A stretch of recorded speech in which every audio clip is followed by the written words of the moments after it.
Hey there, I'm Eternal, and I'm an object show fan that has barely watched any object shows. We have to fix that.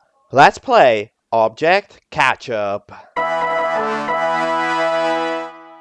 Hello and welcome into Object Catchup, the series where we discuss object show episodes right after watching them. Whether they are new or old, famous or unknown, it doesn't matter. We will get to it all. And today we ended up having a new release. In fact, we ended up having an episode 2 release of another show called Out in the Open. So that is going to be the main focus of today. And depending on the time that I have, which probably not a lot. This is going to end up being a short video. We might take a look at another quick thing here or there, but no promises on that. But we will take a look at that in the open at least today. Because it had its episode 2, episode 1, which released 6 months ago, was a huge success. 204,000 views in those 6 months. There is probably going to be background noise today because people are out here talking and shouting. But in the meantime, of course, one of the main things that I've got to say is we hit 100 subscribers in last night after releasing the access denied video. We ballooned super quickly from 94, I think, all the way to a 90 to from 94 all the way to 100 with high view counts on both the access denied video and the WBS video from the day before. So yeah, absolutely huge stuff here, and I am of course going to continue covering all of the stuff that releases with Out in the Open first. All right, Out in the Open episode 1, or the pilot, is titled Botched Siesta. All right, let's watch it, let's talk about it, and let's get ready for episode 2 by watching episode 1.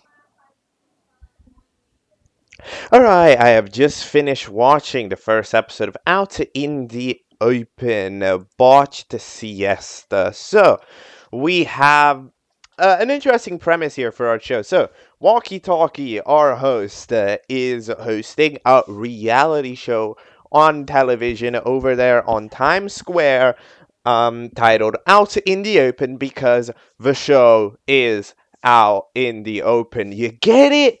You understand?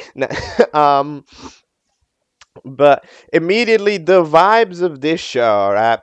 The vibes of this show are very reality show, just in the way that it is.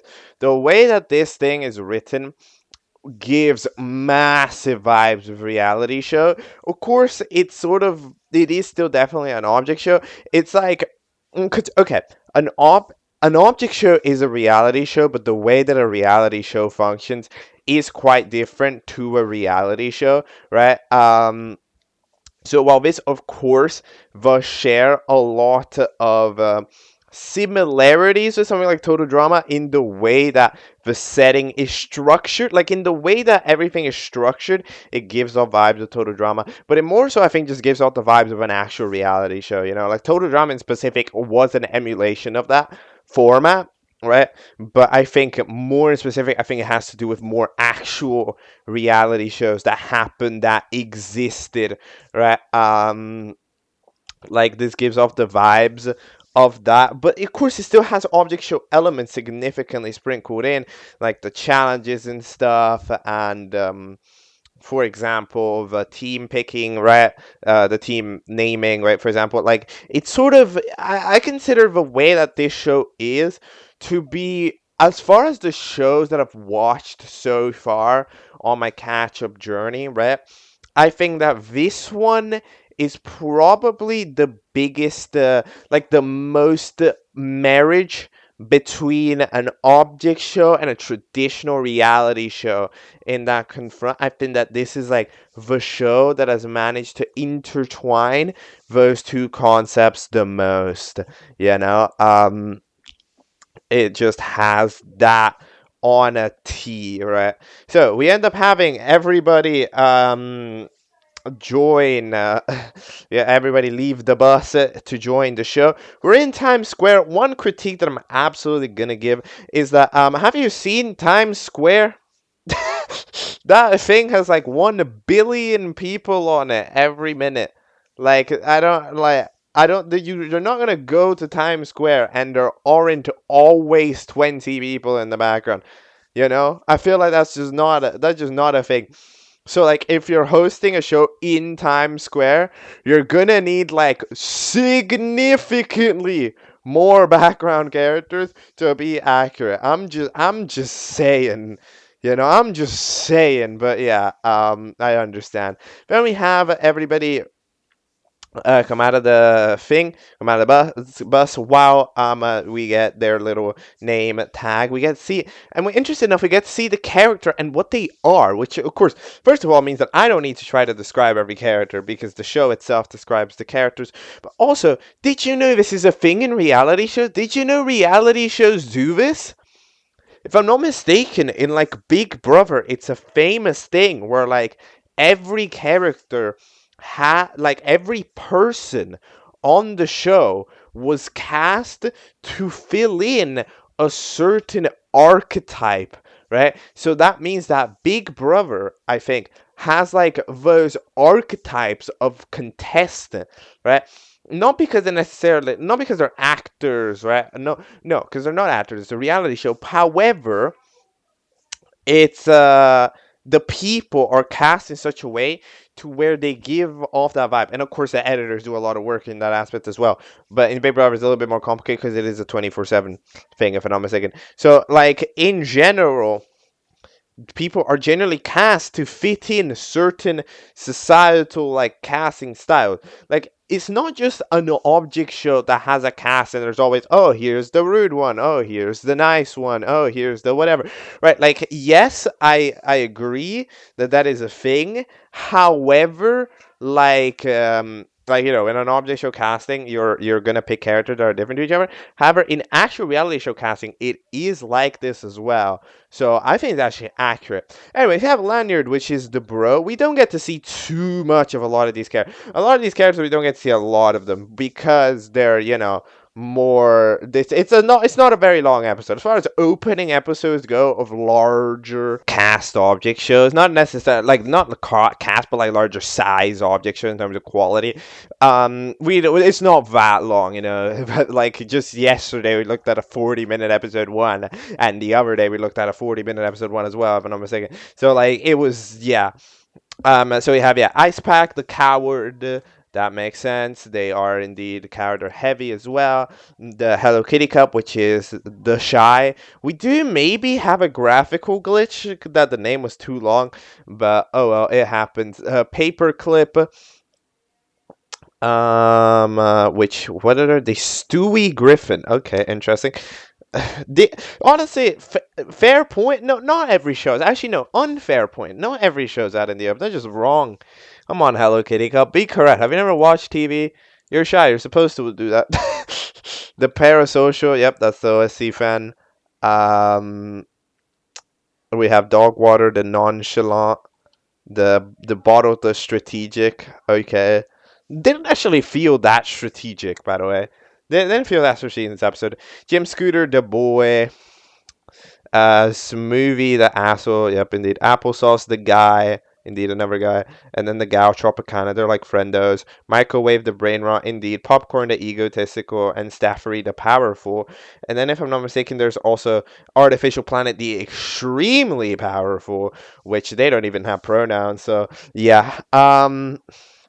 Then they end up forming teams on their own. All right. So, what do they end up doing? They end up forming Team 1, which ends up being called Girls' Night. So, Girls' Night is apparently a reference to numbers. I don't remember who show numbers is, who made numbers. I generally cannot tell you, but I haven't watched it on my journey yet. But yeah, that makes sense. I've heard of it. I just don't remember who made it. It wasn't Zachary, right? Because Zachary made Burner, which is different. Uh, Dude, I can't tell you, man. Nah, that's unfortunate. Hold on. Let me search this as numbers. No, numbers. um, who made this? Vangs. Ooh, I did not know that. Okay, I did not know that. Well, oh, so that's Team 1. They end up being called Girl. Now they have Smoothie and the Hello Kitty Cup, Popcorn, Tropicana, the Ice Pack and the OSC Fan. This team this team's a tough. This team's a tough team because we have extremely loud fellas and extremely quiet fellas. Like if you think about it, the Hello Kitty Cup and the Ice Pack really are not going to be doing much of any speaking, right? So they end up already in a very complicated situation, right? When they have such loud, commanding characters like the OSC Fan, the Smoothie, that's a very dictatorial character in the way that they want to dictate the game, and then Popcorn is I know everything. And then the Sharpicana, who's I guess gonna be the connecting point here in the team. I'm gonna analyze this more like a reality show. I'm gonna properly analyze these teams here. So as far as the immediate opinion that I have on this team, they're gonna struggle because they just have an overpowering forces that A are gonna clash with each other, B are gonna be too commanding of people like Ice Pack and Hello Kitty Cup, which I'm not too confident are gonna be good followers because of their shy attitude. So they're gonna have a little bit of the oh shit, I don't want to disappoint the team leader, so I could see them struggling, even if, of course, in this episode, Popcorn ends up being a significantly overpowering presence to everything. Then, the second team is, who's the second team? It ends up being Team Glorp, or Team Glorp's Night, or, well, Glorp names it, so I'm, honestly, why isn't it just called Team blah, blah, blah? I mean, that's the correct name of the team. Come on, the Glorpies world. Nah, be correct. Team's called Glorp. Okay, the team Glorp is Glorp, which is the alien. There's the clip, the freaking the board, then the bottle, the dog water, I think, the microwave, and then the staffy. This team is okay. This team is fine. I mean, they're not exactly going. Bro, I don't know how to exactly. Dude, what do I think of this team? This team is weird. I'm gonna be honest. Cause we've got Glorp, which can kind of we're gonna have Bottle is the strategist, and then there's the clipboard fellow. Wait, they're not a clipboard, but I already forgot their name. But so they're probably gonna debate. Staffy's gonna be. There's a lot of half leaders on this team, and then there's a lot of mildly weird people on the team, like with Glorp and Microwave and Dogwater, where you never really know what they want. So it's gonna be interesting. This team is okay. I could see them surviving from time to time. I think in this challenge they barely survive, but do I see them surviving in other challenges? Man, I mean, it depends who's up to bat. No, it depends who's up to bat. I think this one definitely depends on the challenge. I think if it's a challenge that is gonna require a lot of direction, that's not gonna be good, because in this challenge you don't need that much direction. The one that happens here, you just kind of need to have a character and it goes and it goes. Right? You go forward and maybe you throw right. On command, but you don't necessarily need that much direction. In a challenge that needs too much direction, I could see a problem. However, Bottle does have the opportunity of being a strategist. That's literally the point of what they do. But it just, will they strategize with Microwave, who's a bit annoying, Glorp, who might not understand, and the Dog Weather might not care. That's kind of the debate. And then there's also Clipboard, who might not agree. You see what I mean? There's a bunch of characters that might not agree here. So maybe I could see it. If it's more individually, I think they're solid individually, but together, I don't know if I'm quite feeling the unit yet. And then the final team is the out in the open babies, whatever that means, which ends up being the super planet, the super planet, whatever it's called, the apple juice, the freaking skateboard, the paperclip, coconut, and Sunday, which is just a freaking logo that sleeps all the time. I don't know what you're meant to be. I tried to catch the reference of what this character was, but I couldn't really tell. This team is okay. So this team is theoretically quite weak, or in theory, because Sunday is not gonna do anything. Coconut is not gonna do anything properly, and neither is the skateboard, right? However, they do get subsidized quite a bit by the fact that this planet is extremely powerful. Like, they are extremely powerful. So we have nerfed half the team to ultra buff one guy. However, this one guy is not a strategist. He's just not a very strategical mind. So I'm saying I don't know, but it's a planet. They're like not exactly of strategical mind. So if you give this bro an idea, he gonna deliver. Like, for example, they were like, all right, fling me, like Apple Juice, right? I think said that, fling me over with left strength so that I land on the finish. Perfect idea. But that would not have happened without Apple Juice inquiring that strategy, right? So if we inquire a strategy, this planet is going to be able to deliver. And in this case, that is what we do, right? And they managed to win with that on their marks, on their power, right? However, it's gonna depend. It's gonna depend on the challenge.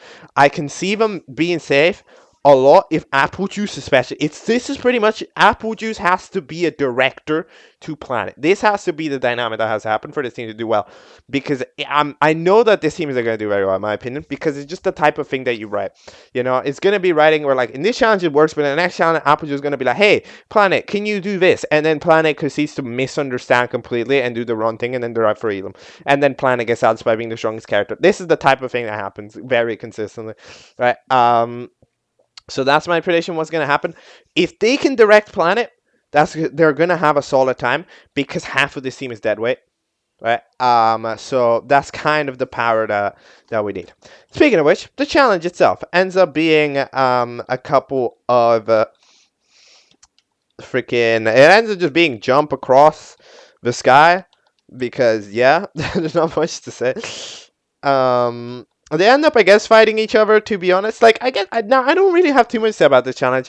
Some people just decide, like, most of the time, two of the teams, Team Microwave, the Gorb team and the Girls Night team, ended up sort of battling each other out. Some of them fell off due to being dumb. The other one didn't. The other team didn't really get in the action. They were more busy on not fucking having all of their team members fall off on their own, which they can definitely be capable of doing. They managed to get through mostly, so they're the first one safe. And then, the other teams are the one debating. Microwave ended up getting there first before, I think, the Hello Kitty Cup. But yeah, they ended up having some debates with Popcorn and stuff. Like, Popcorn trying to throw a piece of the smoothie, which is a good strategy overall. And then the dog water getting thrown to the other side to attack the OSC fan, which is also attacked. Like, they end up being very offensive in a challenge that, in my opinion, being offensive in a style of challenge like this is a bad idea, because, like, in general, it's just so risky. It's so risky to put yourself out in the offense, like both of those teams are doing. Like, sabotaging is a thing, but sabotaging gets gets the other team to aim back at you, and if you're in an okay position, I wouldn't necessarily have thought of that. Like, personally, I think that the best strategy probably would have been to, just go. Like, try to focus on getting your members across, and then, like, if you are, basically, this type of challenge, I think you can chase if you're in a deficit. If you're a team that's in a deficit, if you're behind in members, sure, go attack, try to claim another one, take it in the risk. But even in that aspect, maybe it'd be just more advantageous to, like, for example, everybody else have 6 members on. You have 5 members on. Get to the finish with the 5 members. You never know what's going to happen. Like, it's just, I think you have to just focus on getting as many members to the finish rather than risking it. Like, for example, throwing dog water and then, trying to see what they can do, because they're not going to finish now. Maybe they'll get one down within them, but in general, it's a high risk. It's a high risk, high reward that I don't think was quite something that we needed to take, right? So yeah, I'm not too convinced here, but eventually, Girls Night ends up being up for elimination after they get off. They lose. Then we end up having the elimination time jingle, which I have definitely heard in another show. in this series. I don't know what it was. I've tried to remember because, like, okay, so we're using Tyler the Creator music for pretty much for a lot of the show's like I think both the intro and the elimination are using the Tyler the Creator theme. I didn't speak on the intro because like it's fine. It was pretty good, to be honest. It wasn't like it was fine. No, it was okay. It was maybe not one of my favorite intros in the world. I'm gonna say it wasn't one of my favorite intros in the world, but I see the concept behind it, and it is pretty cool. I would give it like a 7. I give it a 7. All right, on the intro. The elimination time theme, I mean, it's super short, but it was also pretty solid. I actually enjoyed it probably more because it uses like the camera that ends up being part of the elimination itself. What show did I watch that used this, man? And like I'm not saying this copied or anything. That show probably copied this. It's just what show was it? Ah, that's unfortunate. I don't remember. No, what the hell was it? Ah, that, come on, there's no way I don't remember. Was it? Oh, no, it wasn't. Uh, I don't remember, and that's very unfortunate. But I have seen it in another, maybe probably inspired by this.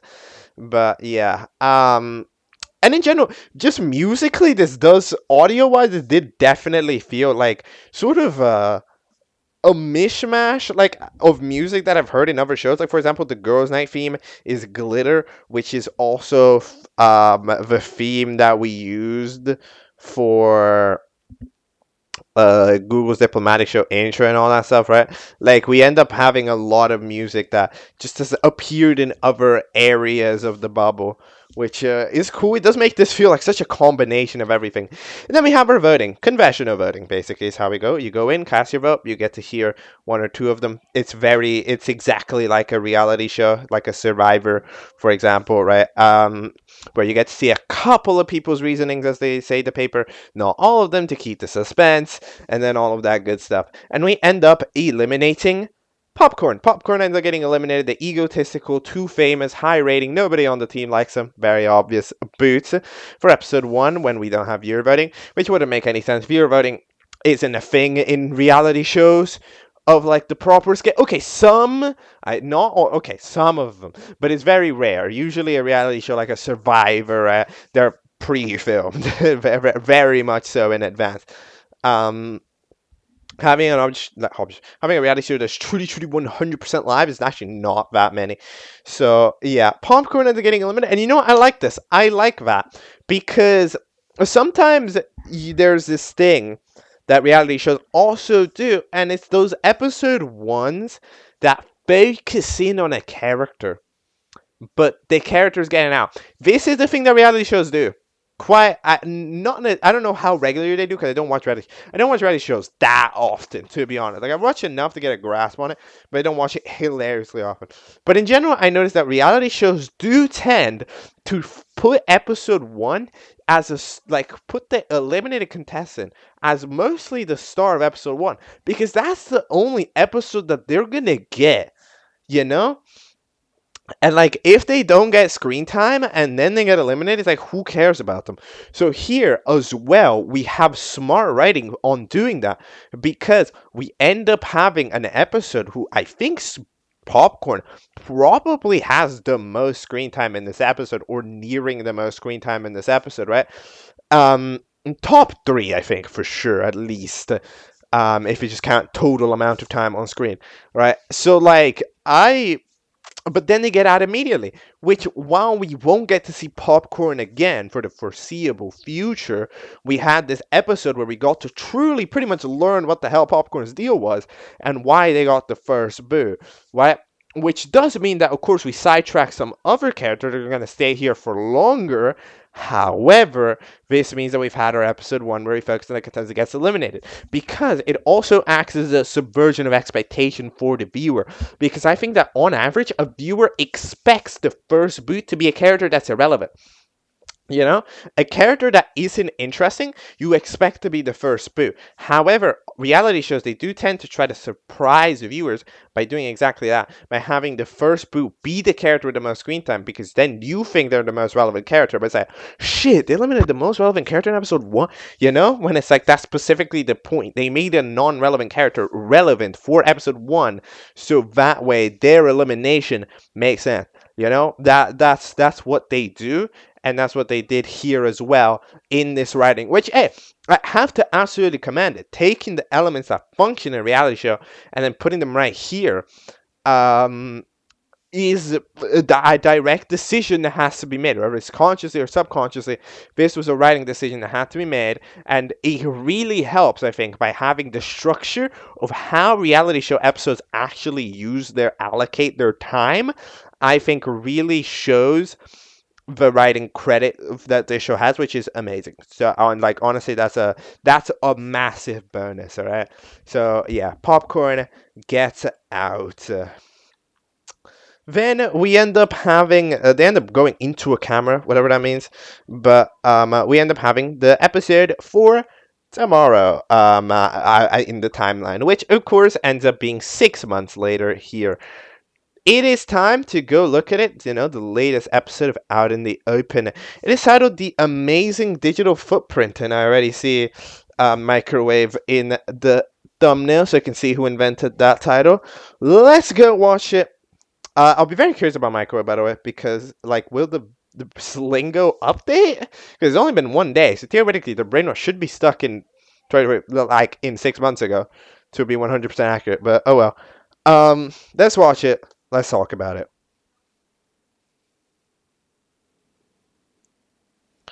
Alright, I have just watched Out in the Open 2, The Amazing Digital Footprint. So this is one of those episodes which, I like to call them the freaking these episodes feel like Omega episodes, because so much happens in them. And honestly, episodes like this episode right here probably is gonna take the cake as one of the most challenging episodes to talk about, because there is a lot of stuff, and I don't know where to begin. But at the same time, it's one of those episodes that usually I have less to say, because they're action based episodes, right? So like, this is an action based episode. So we turn out that we start where we ended the other time. I mean, actually, we start with a random what is this scene? They were just walking, and then Hello Kitty grabs like a sticker on the floor of, like, I think, is that a Hello Kitty? I was trying to remember what that is, but I think that is a Hello Kitty. But maybe is this like a flashback? Hold on. No, because you're not. No, what? I don't know what that is. But they have that, I guess. We end up having the friggin' premiere of the new episode. We start off at the official filming start by the host walkie-talkie. It's like, hey, I'll never get old of this. You're on episode 2. I feel like this. Okay, I'm gonna say this right here because one of the immediate things. I feel like this episode kind of forgets that it is literally the second episode of the series. Like, there's not, like, like, for as much as I've praised it for being very reality show-esque in the way that episode 1 was written, I feel like in this episode we have maybe jumped the gun a little bit, because I don't think, in my opinion, it's the type of thing that you're gonna see in episode 2, right?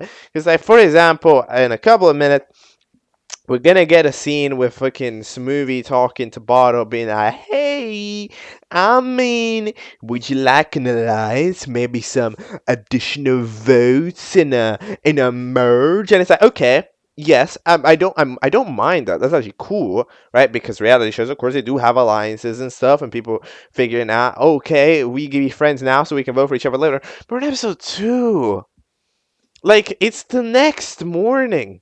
It's been about 12 hours since these people have originally joined the show. You know, like, it's too early. I don't think anybody would be doing this realistically, you know?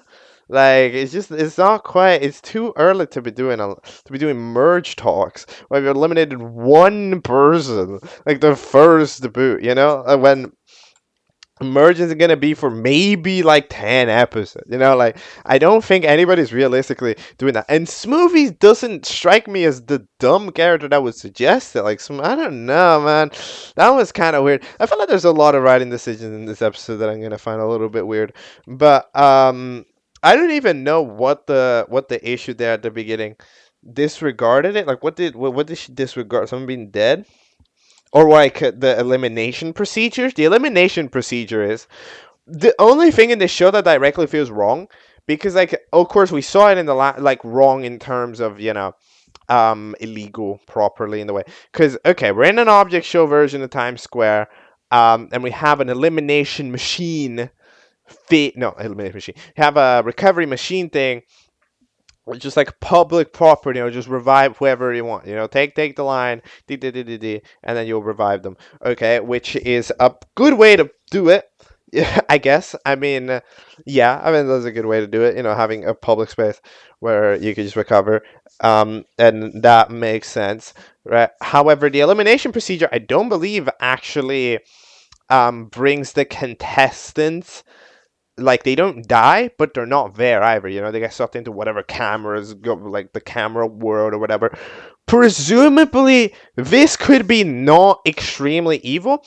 I'm gonna guess that they're getting sent to an elimination loungy area because we're gonna have challenges that require the limited contestant, that we're gonna have rejoin at some point in time.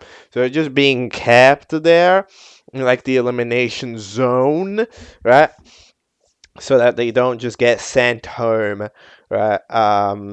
Or something like that. The oito babies ends up, some, not all of them, but most of them end up just partying because they can't do that. So that's fair enough.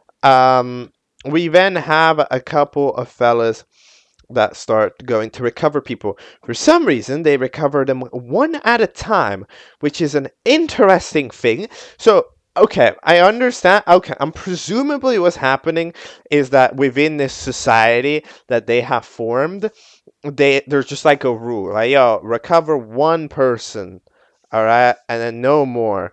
Which I feel like that's not, like, why. Like, I understand why you would usually do that, because, okay, the next person goes, but, like, this isn't a thing where staying there longer leads to worse things, Like, if somebody needs to revive two people for whatever reason, like, that's better than reviving one people. No? Like, better having two people alive than one people alive, and then the next person goes. Like, if somebody needs to revive two people, let them revive two people. I mean, the host over at the end of the episode eventually does manage to revive everybody at once, but I guess they have the host lanyard, so they can do that. But, like, in general, I don't know. That's interesting. That this one at a time. I don't know if I agree with how the society is exactly functioning out here, but yeah. Everybody gets revived. Uh, Hello Kitty Cat gets revived. Honestly, OSC fan is so unbelievably, like, happy about Hello Kitty Cat coming back. That is, like, so weird. Did you see how OSC fan hugged the Hello Kitty Cup? Did you see it? That's actually crazy. Like, that's such unbelievable jolliness. That's, like, way too jolly, even for OSC Cup. OSC Cup? Bro, I'm making ship names.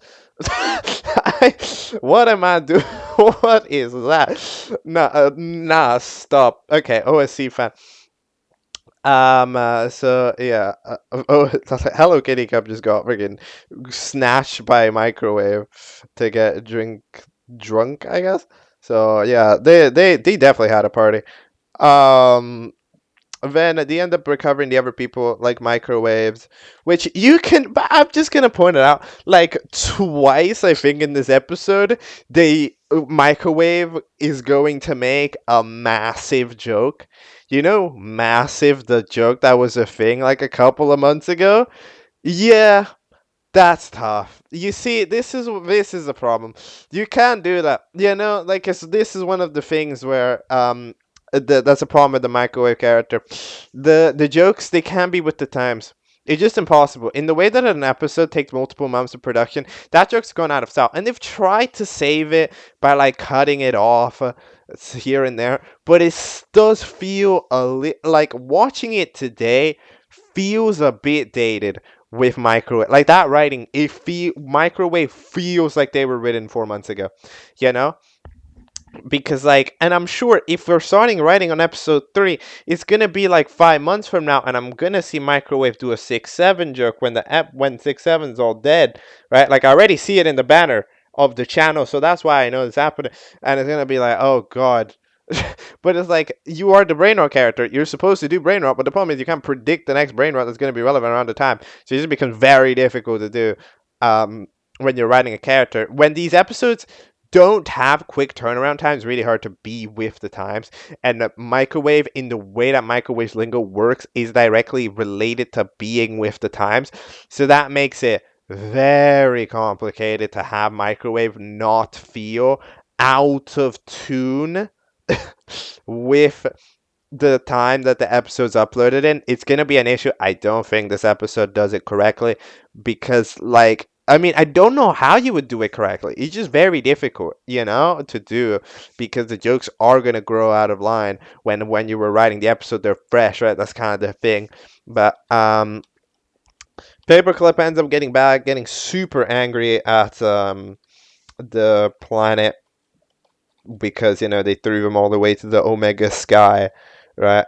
So then we have the scene that I said about this movie wanting to do the tactics here. That is too early, but you know what I find really interesting? It's that, yeah, like the bottle is a weird strategy. As far as strategizing, Boto is not very strategizing. Like, I was expecting way more for Boto to be like that golf ball style, you know? Because it feels like every show has a golf ball style character. This one doesn't, interesting enough. Not in the exact... Okay, Paperclip somewhat. Paperclip is the most golf ball. But, like, in general...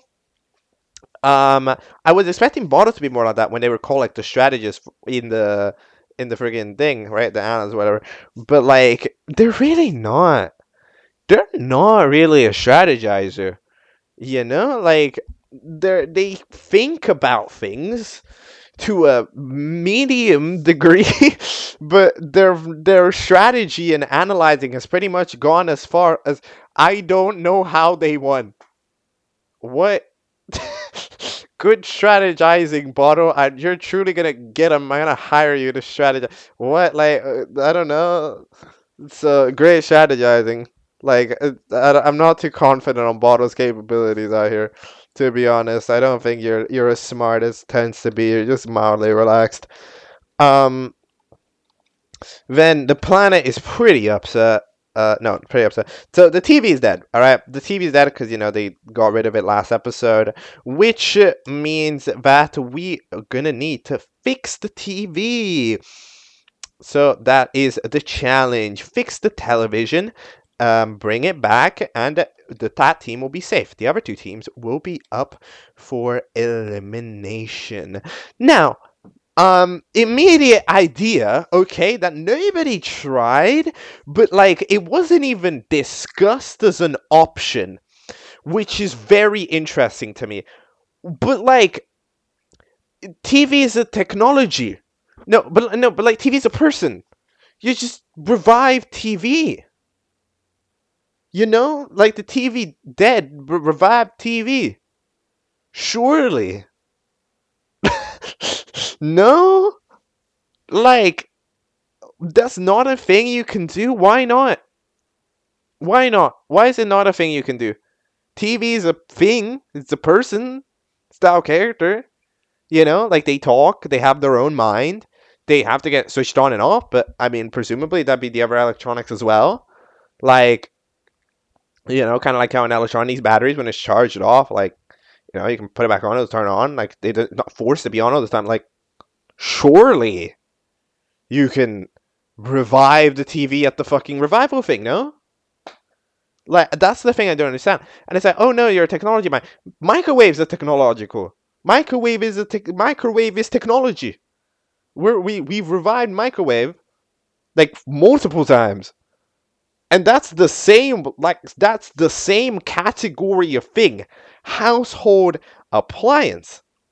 So how is it that microwave can get revived as a technological being that they are through the revival process, but we cannot revive the TV that's dead? We have to go repair it. Like, you can just revive the TV. Like, I don't know. I could not tell you a reason. The only reason that I would be expected to understand, that I would expect to be the reasoning why TV wouldn't be revivable, would be because it's a technological thing, and a technology needs to be fixed rather than like properly revived. However, at the same time, this a TV is way, like, but first of all, not everything can get revived, can get, like, directly repaired. Not every type of damage can get repaired. And again, microwave got revived. Are you not technology? What the fuck are you then? You're a microwave. I don't know. And walkie-talkie themselves. I mean, we didn't never saw walkie-talkie die, but presumably they would get revived. Like, that, in my opinion, is a massive oversight, because they didn't even explain it, right? Nobody even considered that as an option, which implies that it's not a thing that you can do. But why not? That has to be information that I gotta know. Whatever. I'll keep it moving, but absolutely it should be a thing. We have an intro, which is mildly different intro. Yet again, am I feeling this intro? I feel like I don't. You know why I don't think I feel this intro that much? Is because there's not a proper scale. I think one of my favorite one of the things that I like about it, about intros all the time, is that it does feel like we have the scale of the cast, but here we get to see three people on screen, like three people in the intro on screen at once, and one of them's half chopped off. It feels both claustrophobic and like there's not enough there at the same time. So I'm not exactly a big fan of this intro. I'm gonna be honest. Well animated, the song's good, but like, I'm maybe not a great fan of the concept. I'm gonna be honest, okay? I'll be honest, wasn't really feeling it. We are talking about one of the big boy object shows, 200,000 views, so I'm gonna be a little bit more critical, but I'm very sorry. So yeah, a bunch of people decide to do tactics, mainly to just take TV is the first thing that they're trying to do. For some reason, like, just on their own, Hello Kitty Cup is just extremely nervous. I love Hello Kitty Cup. Hello Kitty Cup's very cute. And then the freaking Tropicana ends up having a combo with them, like, hey, and then Hello Kitty Cup, well, I had an idea, but I can't say it. Well, yeah, they in fact don't actually say it, because, Smoothie ends up trying to lead the team and decide to go take the TV themselves. And this is what I mean about that team. Popcorn's not, like, the thing about it is that, like, how do I say this? Popcorn and Smoothie were two clashing leadership styles that directly don't want to listen to each other. So then you got rid of Popcorn. That means the Smoothie becomes an average leader. However, the thing about it is that team has those shy fellas, that don't really speak that much, that don't really do that much. So it just sort of ends up making the complicated situation of, like, Ice Pack and Hello Kitty Cup both have ideas that they're not really willing to share that often, and they're also not going to be that good at executing an idea. So we end up kind of having this thing where we have a leader that not exactly got a very proper team to lead, not got a team that agrees with it, but like at the same time don't decide to properly ever throw against them. So yeah, it's gonna be a tough day for that team. Then they end up fighting for the television. It ends up getting taken by who ends up taking it? I don't even know. Um, wait, who took the TV? I don't remember who took the TV. I think it. No, I don't know who took the TV. I don't remember who was the first person to the TV to the store. I think it was apple juice. Was it applesauce? Applesauce took it, right? Um, yeah. So then it was getting repaired. All right. Um, so they're doing that. There's a lot of one-liners in this app. Dude, the amount of one-liners per capita of the show's insane. Like, they do actually so many one-liners that is actually crazy. Like, talking about, like, they all look the same to the TV. They're like, is that racist? And it's like, I mean, yeah, I get it. They're all objects, so, like, they would literally look the same. But, I mean, it's, like, funny. Um, so I understand. But yeah, applesauce tries to stop them because they're gonna try to get the artificial planet, but nope, artificial planet's gone. So then the applesauce has nothing better to do. You see, Oito Babies has that issue. I told you in the last episode. I think I predicted this pretty well. The Oito Babies have this thing where applesauce is pretty much the only person on that team who's actually gonna have any direct leadershiping abilities. Everybody has dead weight. Nothing is going on in the other people, right? No thoughts are entering their brain. So applesauce has to entirely dictate that strategy for that team, which however means they have to guide artificial planet and pretty much tutor artificial planet, keep them at bay, and then artificial planet's gonna get things done. But yeah, in this case, applesauce loses track of artificial planet, and then boom, there is nothing else remaining for that team. Like, it's just tough. It's just very tough for them. So applesauce, not the smartest, but needs to somehow solo the entire team. It ends up being very complicated. But they end up going to the back, to the staff lounge, the Glorp team, and the majority of the girls' night team end up going over there. They end up spawning the TV mobile, whatever that is, which ends up not being very happy about there being people in the staff lounge. I'm not sure why, to be honest. Like, okay, we have the TV mobile that's all angry and shit. Why? Why, what are you angry? What happened? What, like, was there a disturbance? I mean, I presumably, but why would you just want to be off all the time? Do you not like having life? Do you not like someone turning on? Did you not mind? Like, oh yeah, I don't mind. I would like to be turned off the entire time, just not live. So then they were like, "You brought me life. I hate you." Like, that's like, surely Gleep Glorp over there did a good thing. No, like, you were off and now you're on. It can live. But no, that's bad. So okay, interesting. I mean, we get to, I guess, see stuff in the post credit scene. But yeah, that's just the whole thing. So then, oh yeah, OSC fan ends up bringing back the other fella because of the freaking object show thing. The ice pack, this newly rejuvenated ice pack, ends up deciding to do that, to actually dictate a plan for that team. What is it? Operation Ice Pack God. Oh, okay, interesting. Anyway, yeah, the Oito Babies have still made absolutely negative progress. 4 of them are still there, which is still at the start, which is hilarious. Glorp ends up not really dying because, of course, they can just provide themselves. They are an alien with those powers.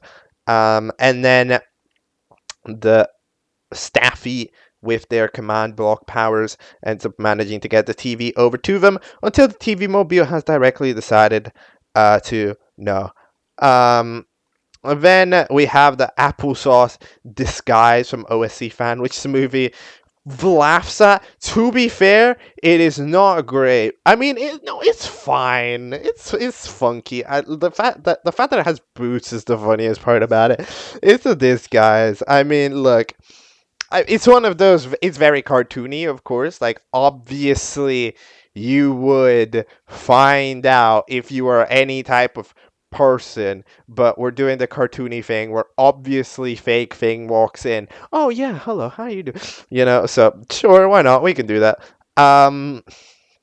Eventually, they fail to get the TV out properly, and they end up having an epic battle right before the freaking command block ends up dying. The command block gets pulled out of it, so it ends up going by. Then they also break open the water, which ends up destroying them because, of course, the bottle has water. No, the bottle has water, and the water sprays on them, so then they die. So yeah, they end up being alive. And then we end up having a battle between the Oito babies and the other teams. But no, we don't like we don't get to see that. We don't get to see that because we have a Botched cutscene with the MS Paint, and we're talking about it, and we do that, and we do that. Sure. I mean, this one I was very 50-50 on, actually. Because in one line, this is the type of joke and like kind of object show style, haha, that is a thing that this show would do. Right? Like, this is a thing that the show would do.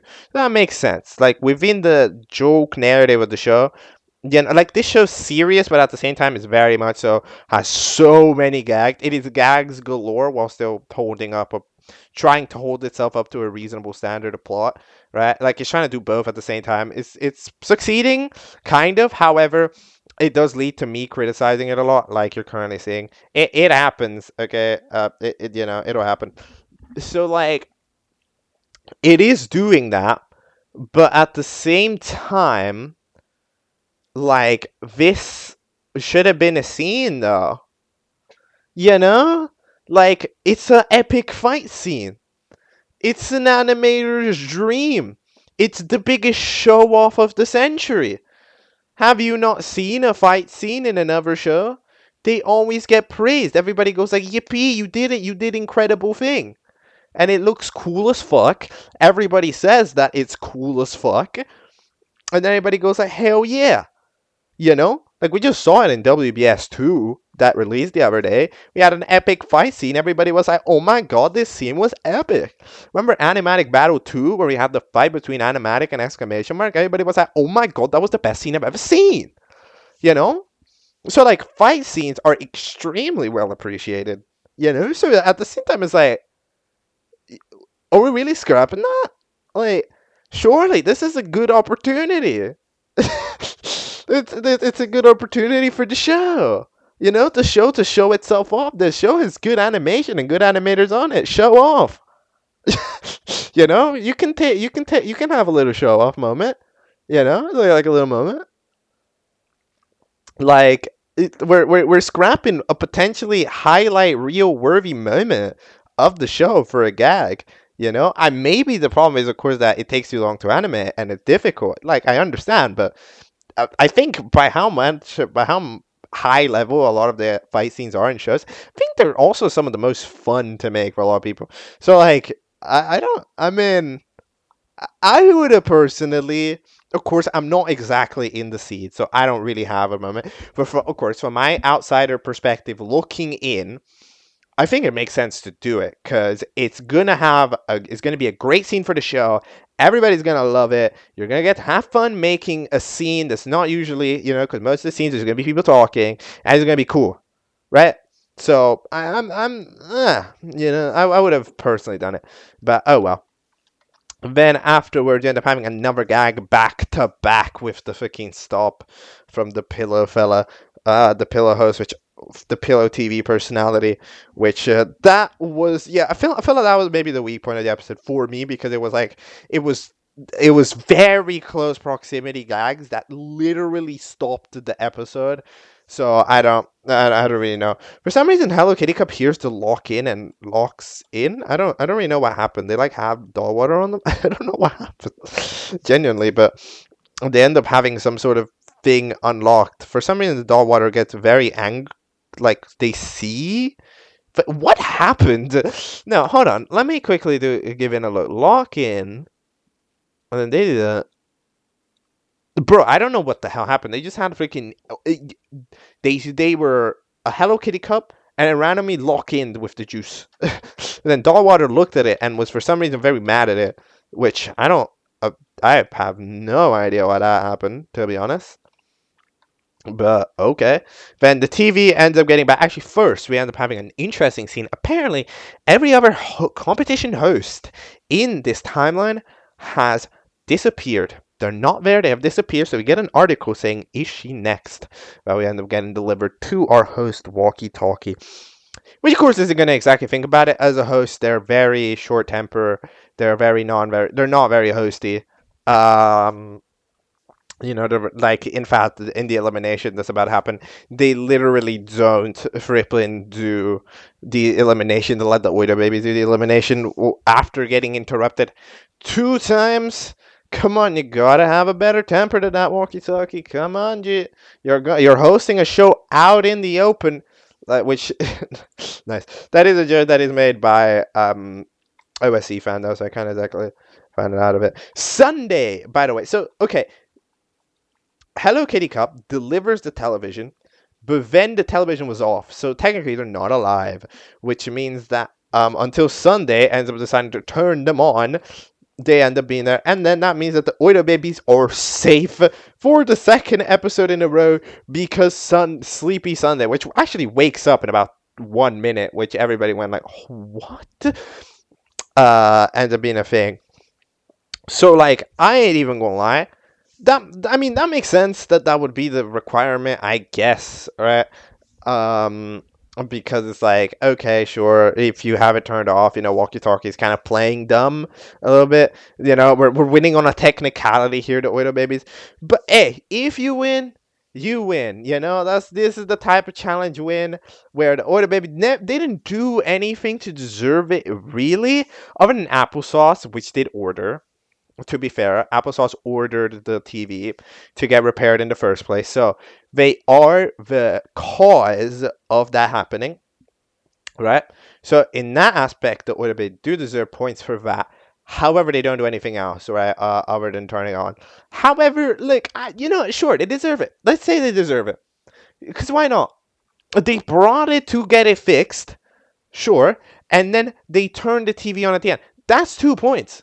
The only thing that the other teams did was fight to get it back, which is one of the steps when, if you think about it, the Oito Babies ended up doing step 1 and step 2. They don't do step 3, and then they do step 4, which is turning on the TV. So sure, they deserve it. It looks undeserved, but like when you think about it, yeah, why not? That's deserved. Sure, do it. Let's do that. Like, no problem. We can do that. Like, yeah. And then that means that the other 2 teams are for elimination. So I'm gonna be 100% honest here. So this was not explained great. I'm gonna be honest. I thought it was double either.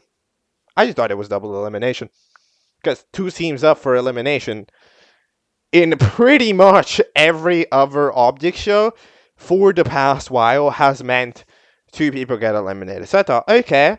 We're doing double elim, which is a thing that we can do, if the episodes are coming out relatively like 6 months apart. Sure. Right? So I was like, okay, we can allow it. But no, it's 1 person got eliminated from both teams. Now, 1 person, you see, it's difficult to explain. Listen, from the 2 teams, 1 person gets eliminated total, and then both teams are allowed to vote for whoever they want, including inter-team. So they can vote for somebody on the other team to get out, to keep their team safe, which is just the best idea by a country mile. I mean, like, tactically, it is just the smartest thing. Because, like, of course, if you have somebody on the other team eliminated, then, you're gonna have, like, if you have somebody on the other team eliminated, your team has more member. Wow. So yeah, you shouldn't really do any type of self-sabotage, even if you don't like the people on your team, which makes sense. Both teams immediately have the idea. I mean, 1 team considers it, I mean, like, yeah, so like one team specifically was like, "Oh yeah, let's do this because it's smarter," but and maybe the other team will notice, and then the other team just immediately said, "Yeah, vote the other team," without even considering. Like they just think it's the obvious plan, which, yeah, I think that makes the smarter team, because, yeah, like I like the freaking the Gloop team was like, oh yeah, maybe the girls' night won't choose. Well, the girls' night, no, this is obvious. Vote for somebody on the other team. So eventually, they sort of decide who to vote after Sunday just happens to wake up. I still don't know what you are. You look like a fucking age rating.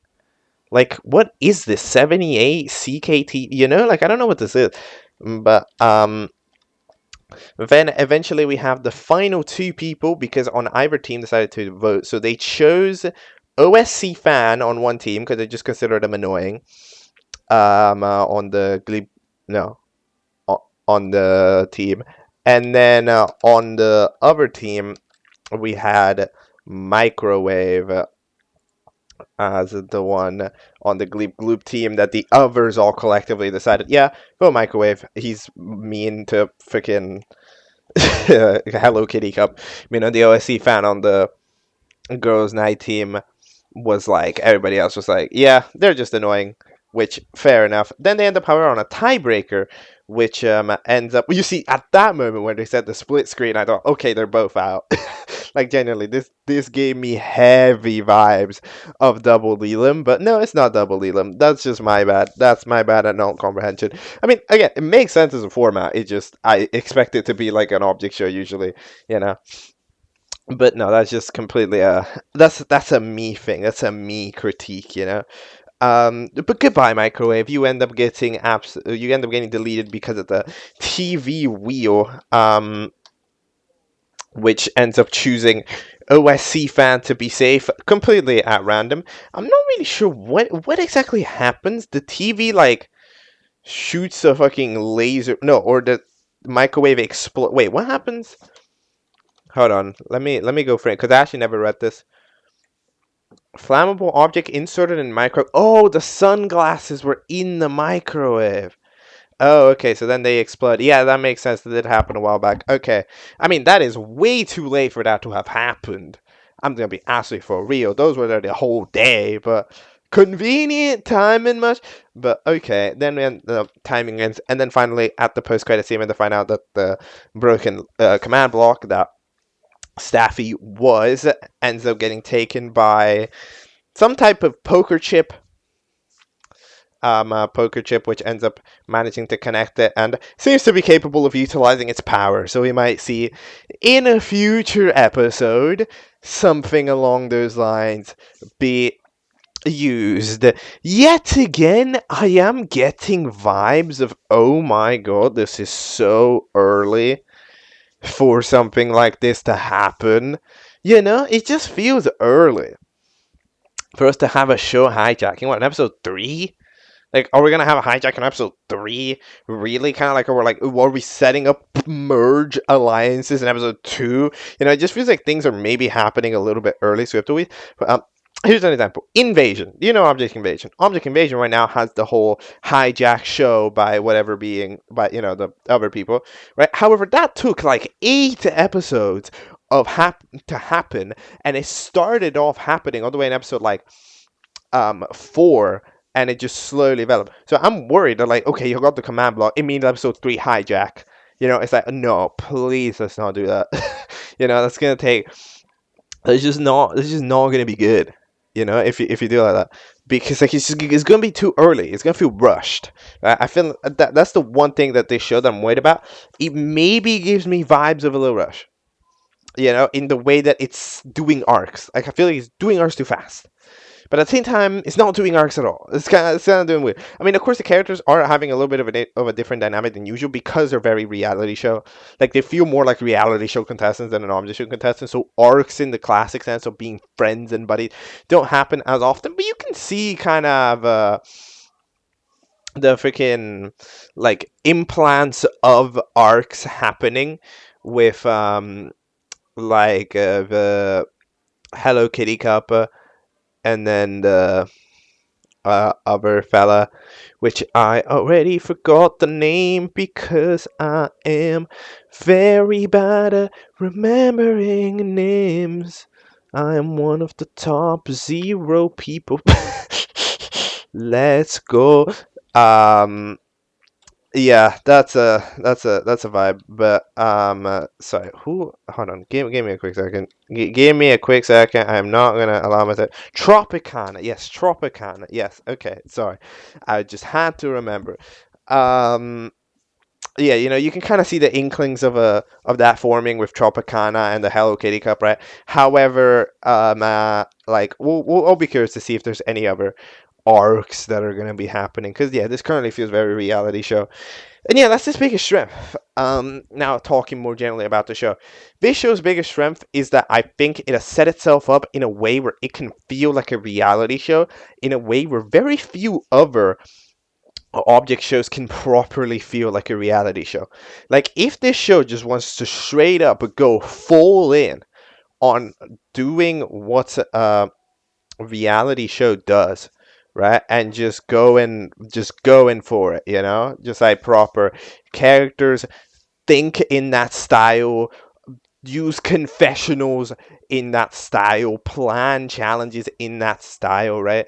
They can do that. I think it's gonna be kind of unique. I'm sure there's another object show that's more like that, but like in general, gonna be something that I think the show would do well, because I saw in the way that in episode 1 that they were writing freaking these a reality show style script, it was very a reality show style, and it worked. It was working. In this episode we're still doing that, but we're doing it a bit less because we have a bit of a more weird challenge. We have more of a what the hell's going on challenge, where like it's not exactly a team per team thing. They're all fighting for one thing, so it ends up just causing a little bit more chaos. Plans kind of go out the window. It's more action based, so there's less interactions to write in, right? So yeah. But in general, I think that I would personally use its strength and hone in on that, because I think that is a strength. Uh, and in general, yeah, I mean, I definitely think that I've had a lot to criticize in this show, more than usual. However, like, I don't mind, as usual. If I criticize the lore of your show a lot, that means that it was good enough for there to be consistencies, for like, because a lot of the times, if a show, usually I don't judge the lore of it that much, that means that either A, it's extremely good, or B, it's like, not like it's nothing, but this means that there is something. There's a foundation that I enjoy, that I like, that I paid attention to, that I like to cover details, like, why wasn't the TV recovered, for example, right? Like, maybe there's a logical explanation in universe, but I'm gonna point out that there isn't one yet, right? It's not necessarily a critique like, how dare they. It's more like, okay, this is a thing that I noticed as somebody who paid attention, like it's that style of thing, that I really think. Other than that, animation is solid. I mean, there's a couple of animation errors I did notice, and I think it's written in the description as well, that I think in one scene or another, like, Bottle doesn't get lip synced properly, and a couple of extra things. Um, but on average, it's animated very well. It is voice acted very well also. Especially, I did find I did find Glorp a little bit interesting, because in episode 1, Glorp didn't speak English at all. But in this episode, they sort of made Glorp be capable of speaking very very mumbly English, like like that kind of sounds like whatever. Like, it's still pretty alien, but you can see that there's the inklings of a sentence there, where I think in episode 1, it was proper just gibberish. It was probably just like, no, there was nothing. So in that case, I would. It is an interesting little change, but yeah, other than that, everything went pretty solid. What else do I have to say? Nothing really. Show's pretty good. I enjoy the characters. Hello Kitty Cup is the goat of of everything, and that makes sense why everybody likes her. So that is all good. And yeah, I think it's gonna be all for this out in the open oito segment, because yeah, indeed.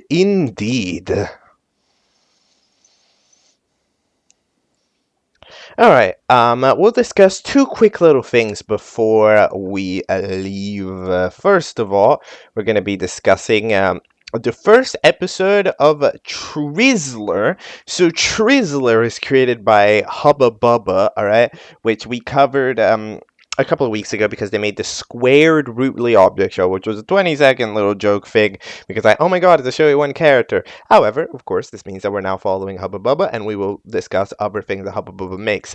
And TRIZZLER 1, which is titled I Don't Fucking Know, Bro, or IDFK, Bro, that is 4 days ago. It's a very short episode of 34 seconds. In fact, it's barely longer than the Square Rootly Object Show. I have no idea what to expect out of this, but look, I'm going to cover it here real quick. And yeah, let's go. Alright, so we have just discovered that TRIZZLER actually is just simply somebody's birthday. Look, I didn't know the title. I don't know what TRIZZLER means from the title. I'm sorry. I didn't know that was a person that was having a birthday. And anyways, we covered the birthday object show a couple of times. So, I mean, like, this is not a limit. So, anyways, this uh anvil, a thing like that looks like it has the infinity stones, bro, ends up giving them a pickle flavored cake because yes, TRIZZLER doesn't enjoy it, I think. They say, I didn't invite you. And then we end up having a vote. Balding Triz baby or man. One of them will enter the abyss. What does that mean? I don't know. I'm going to be on what the entering the abyss. I don't really know. Is that I think that's a negative thing because I wouldn't like to enter the abyss. We have a little shit post there at the end when you have to be somewhere, so you go there. OMG, really? And yeah, happy late birthday to TRIZZLER, the one and only, I think also known as Triz, according to the description. So even though I am gonna be 5 days late, I think by the time that this video is out, to your birthday, happy birthday if you somehow see this, which I very much so doubt you will. Either way, we have I mean, who would I want to enter the abyss? Probably Balding Triz baby, because I don't know what this image of man is, but it's a funny image. Okay, it's like a fucking Kaizenat, but no, it's not. But it's like stick man. So but it's not really like a stick. So just man. Like yeah, that's fun. Why not? Let's do that. Sure. Like okay. All right then. That's all I've got to say about TRIZZLER. Let's go. And then the final thing that we're going to be taking a look at is the second episode of the Silly Saturday Scontest, or now abbreviated to SSS. Last time we discovered our contestants, the hosts, and they did a challenge to get as far as possible after jumping off this ramp. And it turned out that one of the teams, which do I remember the name of them? I don't, to be honest. Were they? Wait, did they name their teams? They did, right? No, the host named their teams for them. If I'm not mistaken, right? So the Weirdos team ended up being eliminated, and one of them was going to get annihilated because their strategy of pushing a whistle, pushing it off, and everybody else being on the skateboard didn't work because everybody else had throws that they could do. Let's watch the second episode of the Silly Saturday Scontest. Let's go. Alright, I just want the second episode of look, it's called this SSS. I gotta say of the Silly Saturday Scontest, where we have our elimination after everybody yapped for a little bit. It's actually a tie, so if I'm not mistaken, it was a vote to wait, what was it? It was a vote to save? We're one of the numbers to stay. Yeah, so it's a vote to save. Yeah, okay. So we ended up having a tie of 0 between Planty and the horizontal profile picture. The horizontal profile picture gets out because I guess they were Planty was more interesting than the profile picture, which I can definitely agree with that. Then challenge: get me food. This actually challenge goes very quickly. In fact, it goes like significantly it goes quite a bit quicker, I think, than the challenge in the other episode, even, which is surprising because even the episode is also very fast. Um, it was mainly because, only one person has to do it on each team, so there's not much discussion that has to happen. For example, Glip Glorp Glap ends up giving them a fruit from the land. And of course, the host, which I don't even know what they are, but they definitely look like an alien as well, which means that, yeah, of course, they enjoy the fruit from the outer worlds.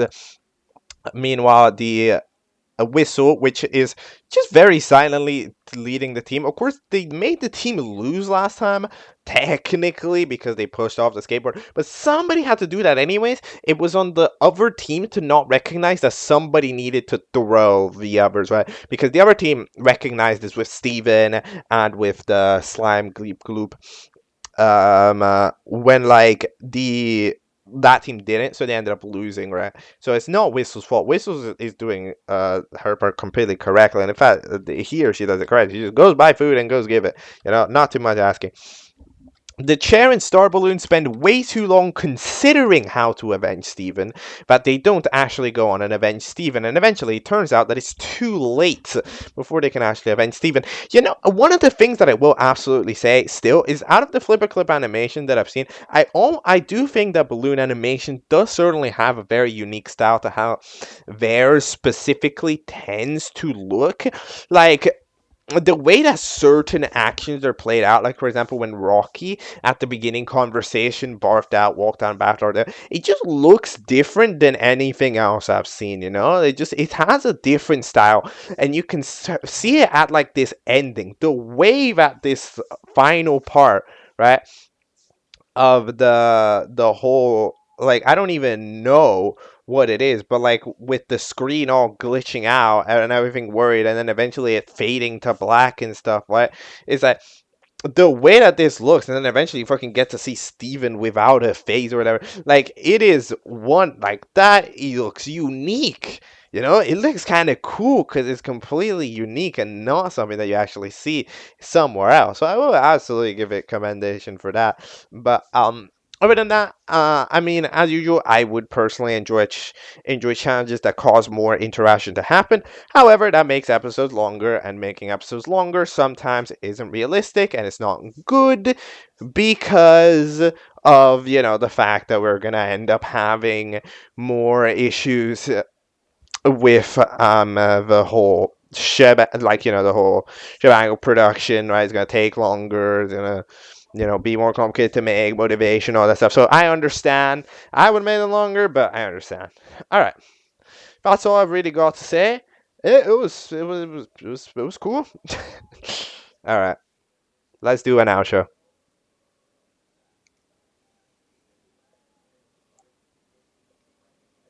Alright, and that is going to wrap up for today's installment of Object Catchup. This isn't a 100 subscriber special. This isn't really much of anything. It's just kind of an episode, to be honest.